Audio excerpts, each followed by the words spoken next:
तो बच्चों class 10th में हिस्ट्री में जो हम दूसरा चैप्टर पढ़ रहे थे भारत में राष्ट्रवाद, इसके अंतर्गत हम लोगों ने प्रथम विश्व युद्ध के बाद भारत में क्या प्रभाव पड़े उन पर चर्चा कर लिए थे। अब हम लोग चर्चा करते हैं सत्याग्रह का विचार। तो यहाँ से हमको पढ़ना है महात्मा गांधी जी के बारे में। तो सबसे पहले हमको ये जानना आवश्यक है कि महात्मा गांधी जी का जन्म कब हुआ। वैसे तो आपकी जो CBSE की किताब है उसमें उनके जन्म के बारे में बताया जाता है।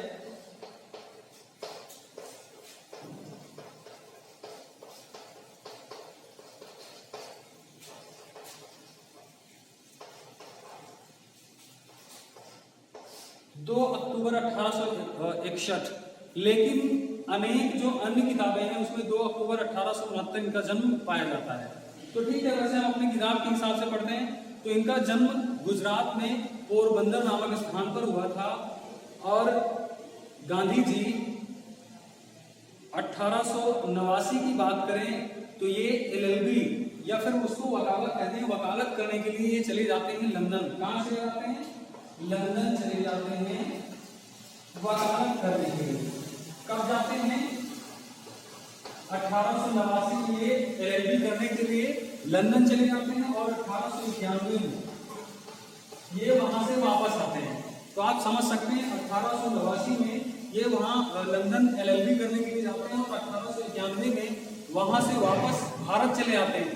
फिर 1893 का वो वर्ष था जब ये अब्दुल्ला केस के मैटर में दक्षिण अफ्रीका पहुंचते हैं और दक्षिण अफ्रीका में कई साल गुजारते हैं।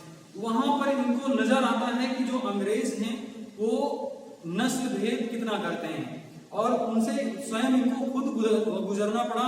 आपने शायद वो इस कहानी भी सुनी होगी, वो वाक्य भी आपने सुना होगा। जब एक बार मेरिट्सबर्ग स्टेशन में ये ट्रेन में बैठने के लिए जाते हैं और ये वहां से डरबन जाना चाहते हैं, तो उस समय की एक ये प्रथा थी कि जो ट्रेन के अगले डिब्बे होते थे उनमें अंग्रेज बैठा करते थे और जो पिछले डिब्बा होते थे उनपे काले लोग यानी क्षेत्रीय लोग।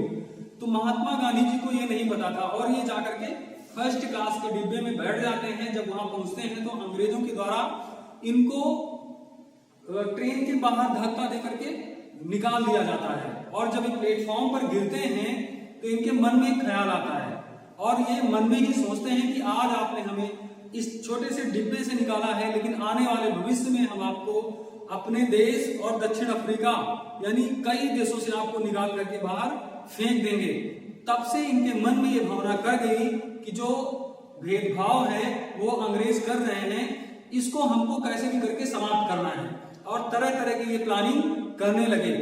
और फिर वो वक्त होता है 1915 का 1915 का जब महात्मा गांधी जी वापस भारत पुनः आते हैं और 1915 के बाद इनका जो रुझान है वो कांग्रेस के प्रति बढ़ता गया और अपने देश की आजादी के लिए कुछ कर मिटने का इनके अंदर जज्बा भी जाहिर होता गया, उजागर होता गया। तो कुल मिला के महात्मा गांधी जी अब भारत में एक ऐसे लीडर बनने वाले थे जो पूरी दुनिया को आश्चर्यचकित करने वाले थे और यहाँ तक कि अंग्रेजों को भी ऐसा कुछ नहीं पता। अब उसके बाद शुरुआत होती है है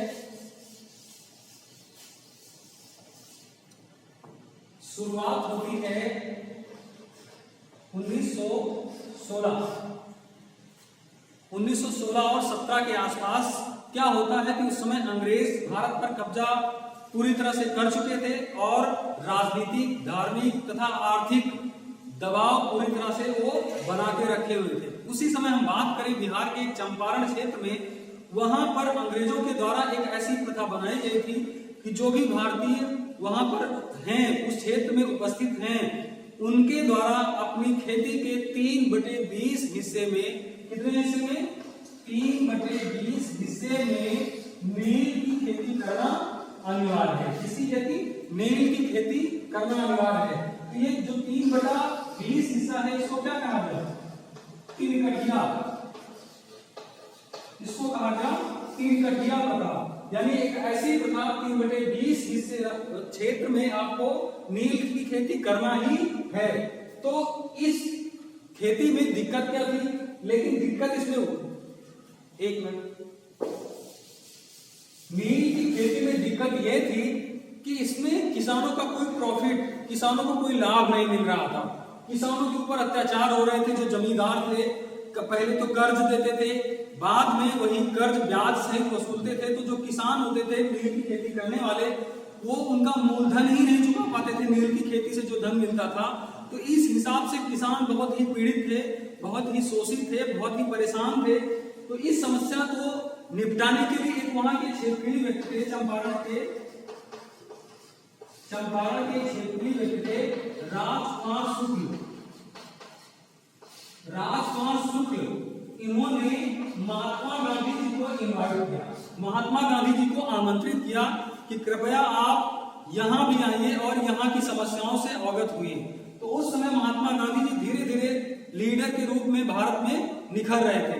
तो महात्मा गांधी जी चंपारण पहुंचते हैं और वहां पर अपनी बातों को मनवाने में सफल हो जाते हैं और अंग्रेजों को अंततः इनकी बात माननी पड़ती है और अंत में तिनकटिया प्रथा को पूरी तरह से समाप्त कर दिया जाता है और किसान पूरी तरह से स्वतंत्र हो जाते हैं कि वो अपनी जमीन पर कोई भी फसल उगा सकते हैं। यानी अब उनको अपनी खेती में जबरन नील की खेती नहीं करनी होगी। इसके बाद हम देखते हैं दूसरा इनका जो आंदोलन होता है 1917 में खेड़ा जो क्षेत्र है वो गुजरात में पड़ता है। खेड़ा में क्या हुआ कि जो किसानों से कर लिया जा रहा था वो जबरन वसूली की जाने लगी। और उस समय आपने ये पढ़ा भी होगा कि किसानों के ऊपर दोहरी तेहरी मार पड़ रही थी। किसान पूरी तरह से परेशान थे प्राकृतिक और मानवीय क्रियाओं के द्वारा। तो किसान कर देने में अभी तत्पर नहीं थे क्योंकि उनके पास उतना धन नहीं था कर देने के लिए। लेकिन जबरन अंग्रेज पदाधिकारी किसानों को कर देने के लिए बाध्य कर रहे थे। इससे दुखी होकर के किसान आत्महत्या करने के लिए भी आतुर हो रहे थे। जब महात्मा गांधी जी को ये बात पता चलती है तो वो अपने सहयोगी साथियों डॉक्टर वल्लभ भाई पटेल और फिर डॉक्टर राजेंद्र प्रसाद, नरहरि पारिक जैसे अनेक सहयोगी विद्वानों के साथ यहाँ पहुंचते हैं और अनशन पर बैठ जाते हैं। और जब अनशन पर बैठ जाते हैं तो अंत में अंग्रेजों को गांधी जी की बात माननी आवश्यक पड़ जाती है और अंत में गांधी जी की बात अंग्रेज मान लेते हैं और जो वहां पर कर की वसूली थी उसमें थोड़ी सी रियायत दी गई। उसके बाद हम बात करें 1917 की ही अहमदाबाद में विवाद।